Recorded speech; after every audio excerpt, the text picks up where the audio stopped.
What is going on, world? What's up, YouTube? It's Zero here. Today I'm bringing you guys a brand new episode of The 8 Below Show. Welcome everyone to 8 Below. Thanks for being here, guys, to the best entertainment related show here on YouTube. And I'm super excited about our episode here today. We have a lot of stuff to talk about, so let's get into it. Injustice is becoming a really cool series, guys, and I'm looking forward, of course, to the next iteration that is going to be coming in what is being rumored as, of course, Injustice 3. And guys, I want to talk about everything that we know so far about Injustice 3, the leaks, the rumors, the rumblings, and I want to break it down for all of you, and I would love to hear your guys' thoughts in the comment section down below. So let's get into it. So guys, in an article that's coming to us from Lloyd Coombs of Gfinity, Injustice 3 Warner Brothers DC Comics smash up has been rumored to be in the works for a while.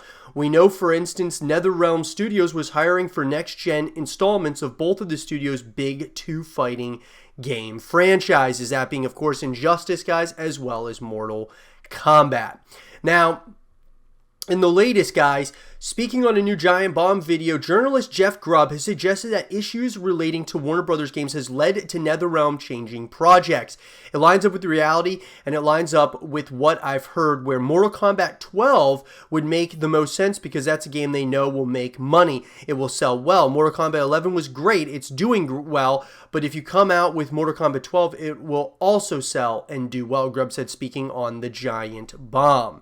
Now, obviously, guys, as we've gone through the year, NetherRealm has announced it's ended Mortal Kombat 11 support to focus on a new game. There's no indication that might be Injustice 3, but there's no indication it isn't. So, before we go any farther, let's talk about that. So, guys, obviously, to me, what makes more sense, Injustice or Mortal Kombat? Okay, well, if we're looking at just those two games, Mortal Kombat makes more sense for them to be working on next, that being NetherRealm, simply because Mortal Kombat, like it's stated, they know it's going to make money. Now, Injustice, not saying it's not going to make money, but it's not as popular of a franchise. Mortal Kombat, guys, has had 11 iterations, 11 installments, whereas we've had 2 Injustice titles up to this point.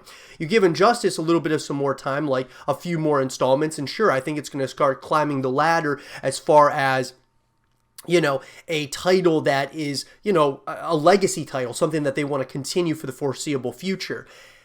With Mortal Kombat, it's already at that point. It's already kind of, you know, it's a standard of the fighting genre as a whole, and so they're going to continue making those. But to me, making Injustice 3 makes a ton of sense because obviously, the first 2 were pretty good titles, guys, in the fighting genre, and I think if you continue making them, it's going to get better and more refined, and like I said, it can become more and more like a legacy title over the foreseeable future. So I'm hoping that they work on both of them, but if we look at it from a business perspective right here, right now, Mortal Kombat 12 makes more sense than Injustice 3, but I still think that Injustice 3 is going to happen. Kind of reminds me of like Rockstar and what they're doing right now. Obviously, most likely they're working on GTA 6, but on the back burner, they've also got Max Payne 4 that they could be working on. They have another, Bully 2 that they could be working on, another Manhunt, another LA Noire, so on and so forth. So it kind of reminds me of that. Even though the focal point is Mortal Kombat, I think that Injustice certainly can also be worked on. NetherRealm Studios' latest job ad states that the studio is seeking a principal software engineer to drive the next generation console graphics vision for the Mortal Kombat and Injustice franchises. So let's talk about the release date, guys. That's the big one that people are talking about. NetherRealm Studios is yet to formally announce the game, but that's not to say it's not being talked about. So, in an interview with GameSpot back in April, creative director Ed Boon noted that the team is working on something secret. It's hard to tell the timing because we don't have a launch date that we've picked for our next game, and there are so many factors involved with the transition to the next consoles, etc. So as far as what consoles and platforms is Injustice 3 going to release on? So we would, obviously, guys, we're assuming it's going to be coming to PlayStation 5, obviously Xbox Series X, S. Most likely it'll come to, PC and then, potentially Nintendo Switch. So as far as the roster goes, guys, that is total speculation for the most part, but let's just talk about it. Of course, Injustice is all about fighting DC's finest heroes and worst villains in iconic stages, and you can expect the majority of the second game's roster to return. Justice League's stalwarts like Batman, Superman, Wonder Woman, and Aquaman seem likely, as well as baddies like Lex Luthor, Catwoman, the Joker, and Harley Quinn. Rumors have suggested that characters from Watchmen could arrive, but whether that's true is anyone's guess. Still, considering the DLC for Injustice 2 included the likes of Sub-Zero and Raiden from Mortal Kombat and the Teenage Mutant Ninja Turtles, it's really anyone's guess, and I totally agree with that. I think, guys, that what we can expect at this point in time, a lot of it's speculation, right? Obviously, what's the Injustice 3 roster going to be like when we haven't even gotten a release date, when we haven't even got full confirmation that Injustice 3 is actually being made? I think we got to, obviously crawl before we walk before we run before we sprint kind of ordeal. And so I think that Injustice 3 is certainly something that is being talked about, and it very well may be in the very early stages of development. So with that being said, let's talk about this. I believe, guys, that this is where we're at. Mortal Kombat 12 is certainly being worked on. There's no question about it. But is there a a smaller team that is working on Injustice 3 over at NetherRealm Studios? And my answer to that is yes, I do believe that there is a team working on, whether it's concept art, whether it is, obviously, in the very early stages of development. I think there is a team that is actively working on it, because obviously they're working on Mortal Kombat 12, but they're going to want something to follow that up with, and it's not going to necessarily be Mortal Kombat 13 right away. They're going to be working on other games as well. They're going to want to make sure that Mortal Kombat 12 is refined and put together well, and, there's going to be a support team when that releases. Injustice 3 certainly could be coming at some point down the stretch after Mortal Kombat 12. So let's just say that Mortal Kombat 12 comes out in the next 2 to 3 years. I would say that Injustice 3 is going to be further than that, obviously. I would say potentially 4 to 6 years away at this point in time. However, guys, we could all of a sudden get some, big time news that comes out that it's actually being worked on and that it's actually close to completion. So that being said, I'll be sure to give you guys more information as it comes out. What do you guys think about it? Do you think Injustice 3 should be a priority or Mortal Kombat 12? Let me know in the comment section down below. And for more Injustice 3 content and videos, stay here with Zero TV. With the release of Back 4 Blood, I wanted to talk, guys, about the future of what I'm hoping to be a long-withstanding franchise. Something that Valve, of course, has failed to do in a major way. Turtle Rock Studios has an opportunity to really do what their former team that they used to work with failed to do, and that is to continue a legacy title here in the form of Back 4 Blood. So obviously, guys, Valve were the ones who started Left 4 Dead. This is a spiritual successor to that, being Back 4 Blood. Turtle Rock Studios team of creators, obviously, and developers and things of that nature that moved away from Valve to start their own thing. And obviously, guys, with Back 4 Blood, this is a title that released, and I gotta tell you, it's a fantastic title. I think, especially for a spiritual successor that's kind of set alone on, by itself, even though it's, in that, same kind of realm. You kind of feel like, is this in the same universe as Left 4 Dead? In that ecosystem, even though it's not, it still kind of feels like it, right? So that being said, I want to talk about Back 4 Blood 2, because here we are with Back 4 Blood. Could they be working on a second, a continuation of this franchise at some point or another? So let's talk about it. In my opinion, guys, obviously, you want to strike when the iron's hot. Back 4 Blood is an awesome title that I think needs to have continuations moving forward. Now, sure, Turtle Rock Studios may say, you know what, Back 4 Blood is going to be standalone on its own. We're just going to support this title for the long foreseeable future, similar to maybe like Dead by Daylight and games of that nature.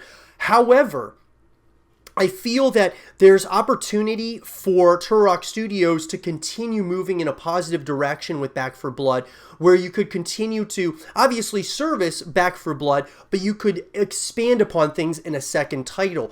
Obviously, when we talk about Back 4 Blood, You know, we have a campaign, we have co-op modes, and then we also have PvP, which of course the multiplayer, which is awesome.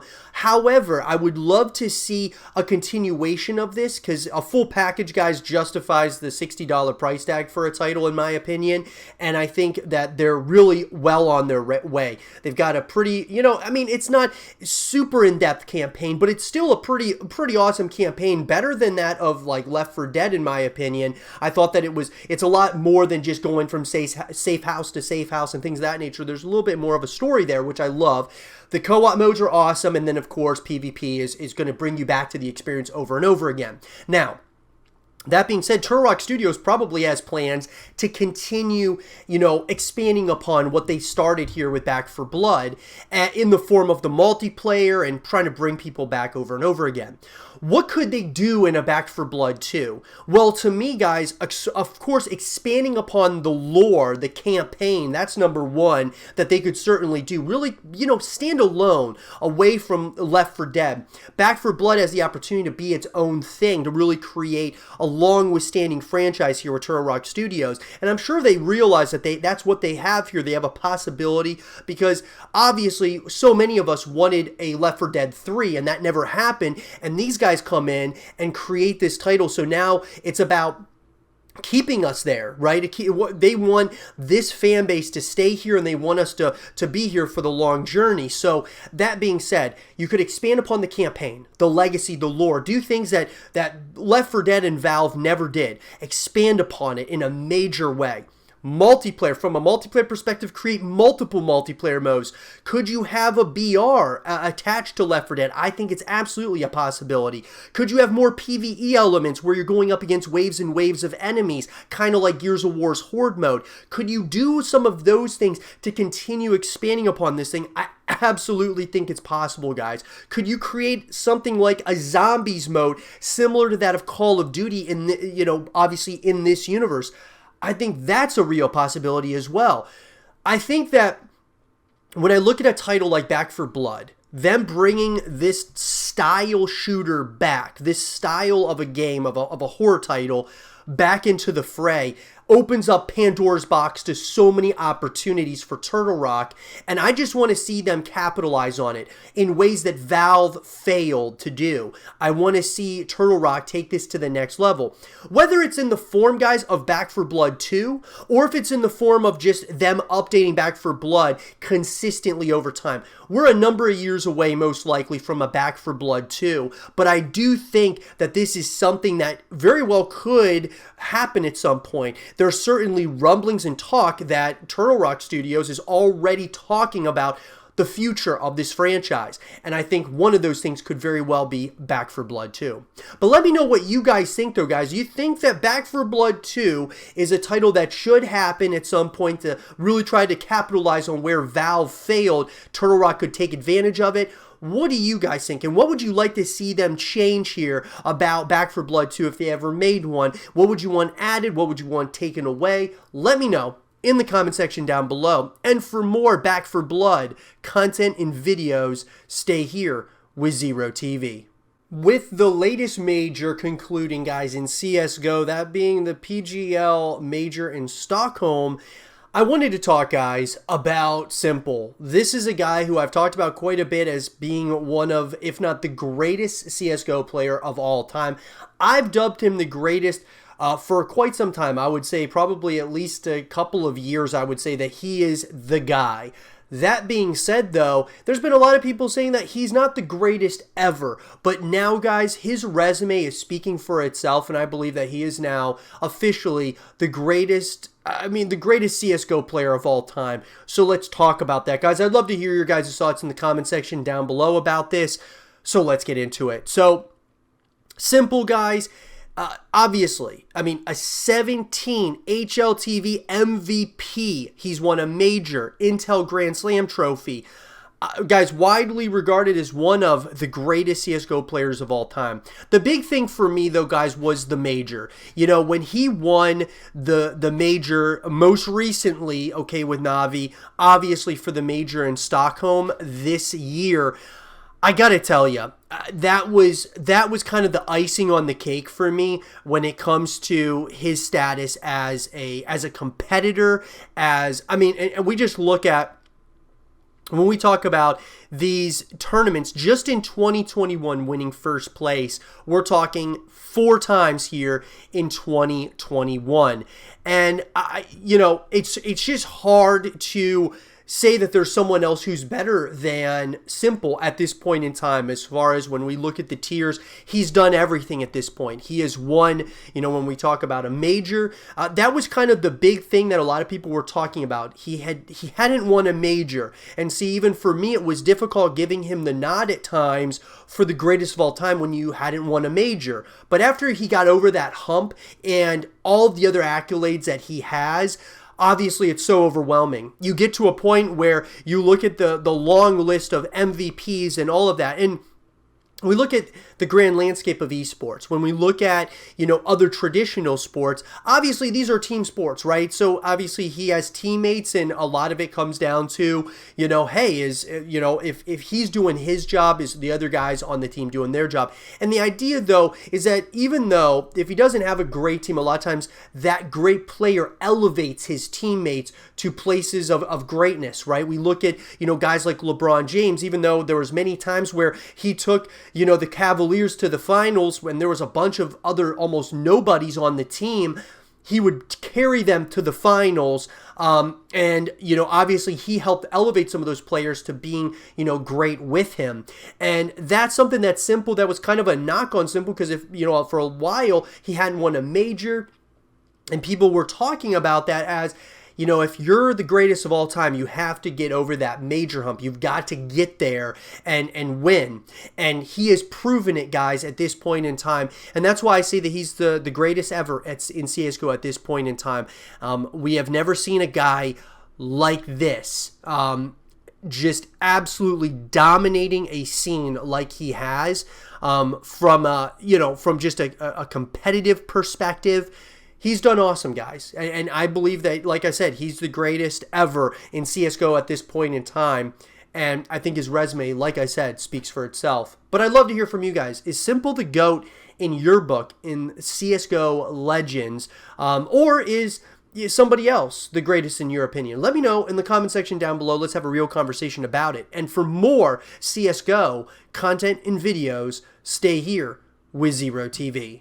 Scarlett Johansson is being widely regarded by many as one of the best actresses currently in the film industry. And that being said, there's been some obviously peaks and valleys in her career, but some of which are definitely, going to be talked about more than others. Obviously the Disney, the settlement, as well as the lawsuit that came out, all of those things are some of the things that are kind of not just head scratching, but they're also things that need to be talked about, because could it really affect Scarlett Johansson's career moving forward, especially working with Disney, number one, but working with other companies? And could this, really turn into a spiraling mess of Scarlett Johansson going kind of on a brief or long-withstanding hiatus? So let's talk about it. We want to talk, guys, and obviously, what happened here with Scarlett Johansson, and, what could the future look like for her as far as her career goes. One of the,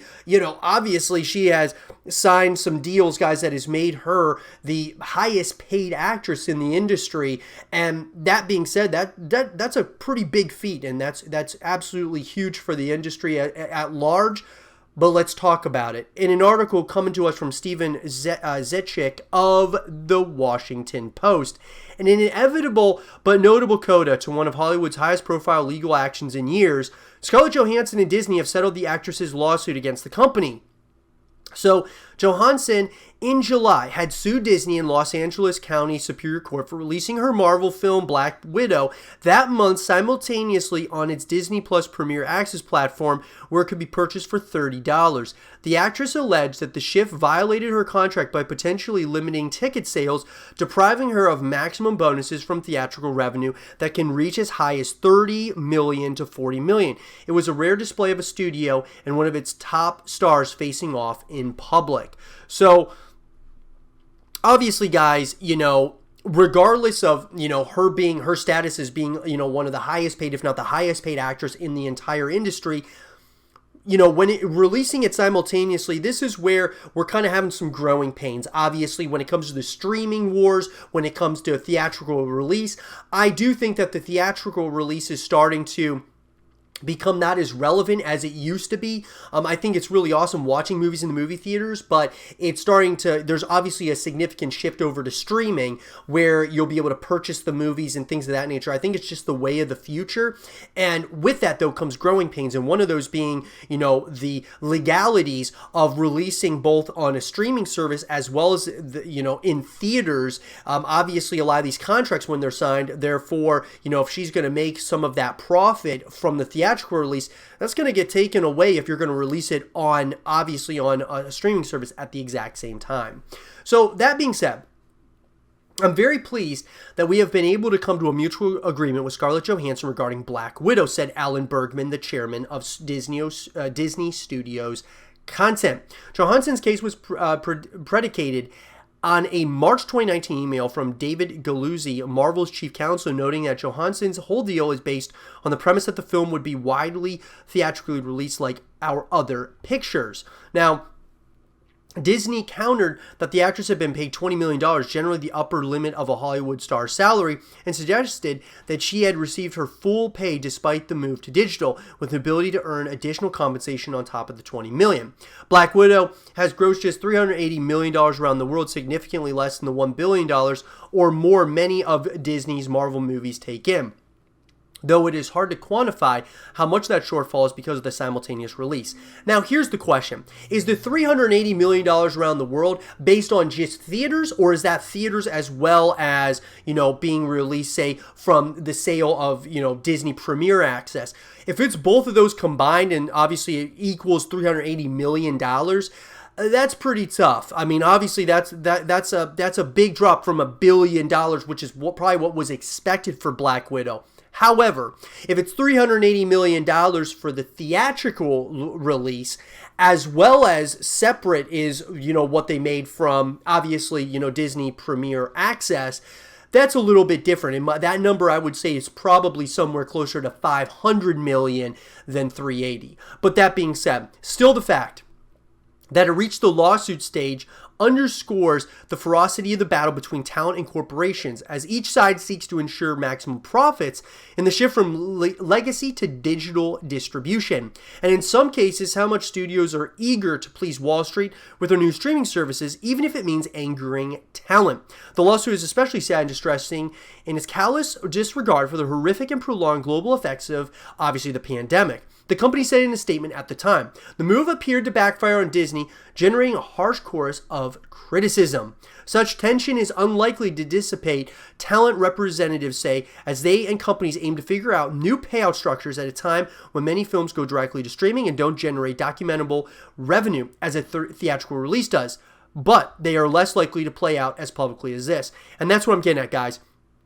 Obviously, the figures of new payout structures at a time when many films go directly to streaming and don't generate documentable revenue as a theatrical release does. So what I'm getting at here is, there's obviously a difference. $380 million is what they made in theaters, but what did they make from Disney Plus? And the Disney Plus, obviously, Premier Access for Black Widow. That's where you start to realize, okay, they actually did make, they didn't maybe make $1 billion, but they still made a good amount of money. That being said, though, guys, this whole thing, and what does it mean now for Scarlett Johansson? Because obviously what happened here is that, she sues Disney. She, obviously they make a settlement. And now what does the future look like for her? Is she, she had mentioned that she was willing to work with Disney at some point in the future, which is an interesting concept. I don't believe that's going to happen, but she's willing to, and that may open up doors in other areas for her, and other, opportunities to still be, obviously very much so relevant in the industry. I think that she certainly will. She's a great actress, and Will she be on a hiatus for a brief period of time? Potentially. I do think that we're going to see her once again, guys, in some starting roles moving forward without a doubt. The talent there is incredible. And so I do believe that she will at some point or another get back into the swing of things if she isn't already. That being said, though, guys, I'd love to hear your guys' thoughts about this in the comment section down below. What do you think really happened here with Scarlett Johansson? I mean, do you think it was, the fact of the matter that she was just really upset about, obviously, the movie, that being Black Widow, releasing simultaneously?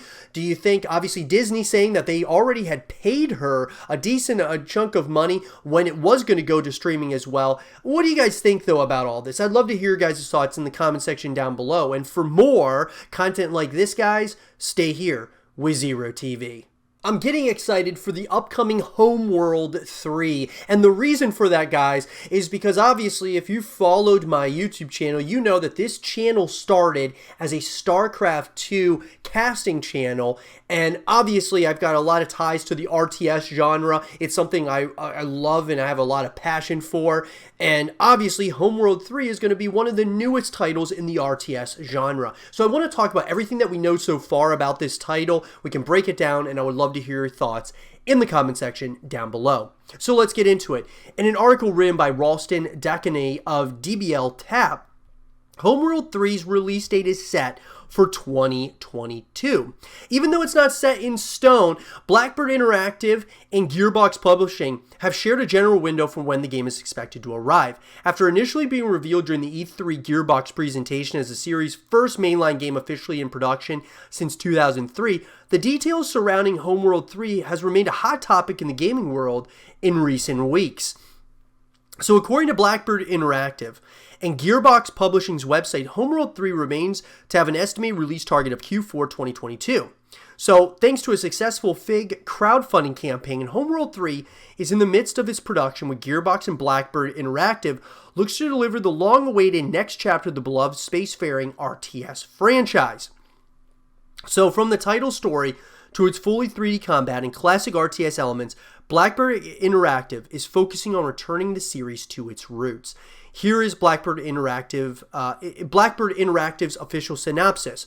So, Homeworld 3 is all about space battles, seeing your fighters maneuver between debris fields of larger capital ships while they're being broadsided by distant torpedo hits. We're excited to bring more epic space battles into Homeworld universe. With Homeworld 3, our first priority is to deliver a game that immediately looks, sounds, and feels like Homeworld. We aim to nail that incredible scale of space and conflict and deliver a powerful story that picks up just at the end of Homeworld 2.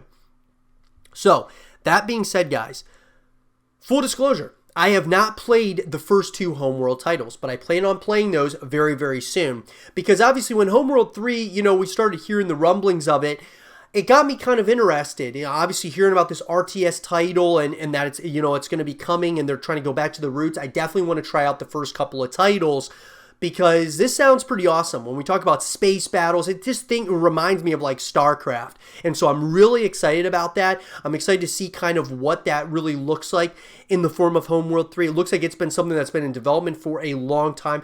Maybe a little bit concerning, seeing as how maybe it's been in a development hell stage, maybe they've been have issues over time getting the crowdfunding and things of that nature in order to get this game off the ground. That being said, though, that does not take away from my excitement for this title, because anytime a new RTS title is coming out, I definitely want to check it out and just see what it's all about.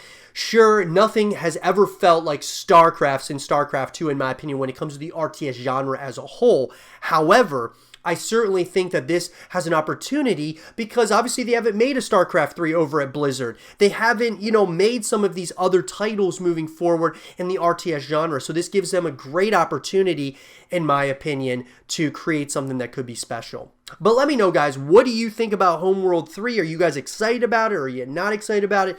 Let me know in the comment section down below. And for more Homeworld 3 content and videos, stay here with Zero TV. Uncharted is one of my favorite franchises of all time in the gaming industry. Uncharted was number one for me as far as PlayStation exclusives go until The Last of Us came out, and The Last of Us did top it in my opinion. Even though Uncharted is something that is very special and close to my heart, is one of the greatest franchises ever, guys. Top 3 easily on the PlayStation, but really in the top 10 all time. Absolutely love this franchise. That being said, though, I want to talk about the Uncharted movie, guys. From what I've seen of like the trailer and the things that we've heard about it, I'm so excited about it. But I want to talk about everything that we know so far about this title, that being the Uncharted movie. And I would love to hear your guys' thoughts about it in the comment section down below. So let's get into it. In an article coming to us, guys, from the folks over at Dexterto and Lawrence Scotty, the Uncharted movie is the latest video game movie in development, getting its first trailer as well as an official release date. So, the Uncharted movie has been in development hell for around 10 years. So, let's not go any further, guys. Obviously, when you hear something of that nature, it's very, very concerning. Obviously, you don't want to hear that something's been in development hell, whether it's a game, a movie, whatever it is. You do not want to hear that, because that just means that there has been problems along the journey. That being said, after having Mark Wahlberg originally attached to the film to play Nathan Drake himself, the script and director underwent massive changes multiple times. Most thought the film would never be released. So, after all of that, Uncharted is set to release in theaters on February 18, 2022, with the release date not too far out. It won't be long before we finally get to watch Nathan Drake and Sully on the big screen. The action-packed trailer shows how Nathan becomes Sully's protege, joining him on his hunt for an ancient piece of treasure. Nathan's brother Sam also comes into frame, having left Nate one final clue that could lead him in the right direction. So let's talk about the trailer. The trailer, to me, guys, is fantastic. It's everything I wanted to see out of an Uncharted title. I like the casting of Tom Holland as, of course, Nathan Drake, and I do like Mark Wahlberg being in this. It looks really intense. Sure, it does look unrealistic, guys. It kind of gives you those vibes of, like, Indiana Jones and titles of that nature. But it looks really cool. It just looks like a good popcorn movie that you would want to watch in theaters. Although the trailer is short, it shows that the framework for the movie will be similar to that of the games, with Nathan and Sully on a dangerous quest for buried treasure while shooting down some bad guys along the way. And that's what I love about the trailer, guys. It gives you that vibe of Uncharted, right? Uncharted, when you're playing the game, yes, there are certainly things about it that are realistic. Other things are very unrealistic, and the same thing you have here with the movie trailer as well. So I really like that they're kind of sticking to the, somewhat of the source material, but at the same time, what I really love about this trailer, at least from the looks of it, is that this could very well, and obviously we're gonna have to wait to watch the whole movie, could this kind of break the curse of, movies that are being adapted from video games to movies? Obviously, I thought Warcraft was okay. I've looked at, some of them, but a lot of them, the wide range of movies that are being adapted, or of course, games being adapted into movies like Max Payne, Assassin's Creed, those were just not good whatsoever. This has a lot of promise in my opinion. So, Tom Holland has been cast as Nathan Drake, while Mark Wahlberg, who was once set to play that character, will now portray Sully. So, given the age of both actors, most people seem to believe that Uncharted will be a prequel set long before the first game, Drake's Fortune. From the first trailer of the movie, it looks like the film will mesh together different plot points from the game franchises. And I fully agree with that, of course, as well.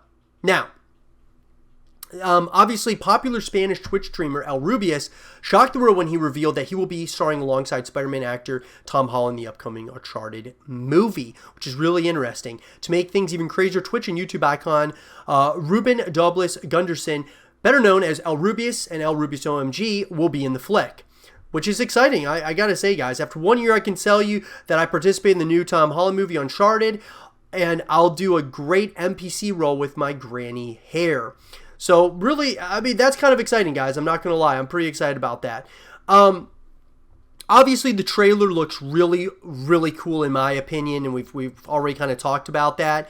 However, let's talk about the overall gist here. So we don't have to wait much longer for this title. First of all, from a release date perspective, if you haven't watched the trailer, watch the trailer. I loved the trailer. I loved every second of it. Number two, This title could really, what's interesting is even though it went through development hell, I think it still has some promise. Now, one thing that concerns me is that Tom Holland has stated recently that, the way he portrayed Nathan Drake was wrong. He feels like he did a really bad job portraying Nathan Drake, which concerns me as well. So not only the development hell, but that does concern me. But when I see the trailer, it looks awesome. Could it be a hot mess, guys? It really could. But I'm really, really holding on to hope that this could be something really special.